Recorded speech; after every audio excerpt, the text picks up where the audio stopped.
फरियाल कत्ल केस के हवाले से DPO अब्बास अब्बास मजीद मरवत की खुसूसी हिदायत पर क्राइम सीन यूनिट पंजाब की टीम कैला गाँव पहुँच गई।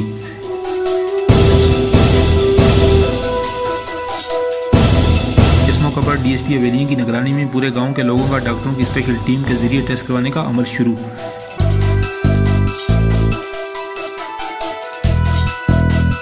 मौके पर क्राइम सीन यूनिट पंजाब की टीम ने हवेलियां के साफियों से गुफ्तगू करते हुए कहा कि इस फरियाल कत्ल को अल्लाह ताला की मदद से बेनकाब करेंगे।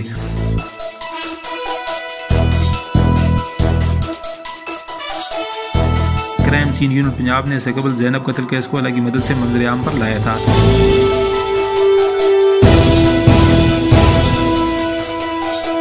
इस मौके पर दर्जनों मुकामी अफराद का थूक लेकर टेस्ट के लिए हासिल किया जा रहा है। मुकामी अफराद ने कहा कि फरियाल कत्ल केस के हवाले से पुलिस, सिक्योरिटी इदारों और दीगर हुकूमती इदारों ने सर तोड़ कोशिश जारी रखी हुई है।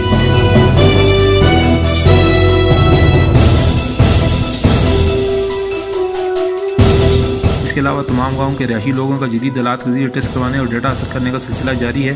DPO अब्बास ने 2 रोज़ कबल ज़ैनब कत्ल केस को बेनकाब करने वाली सिक्योरिटी इदारों के अफराद की मदद हासिल कर रखी है।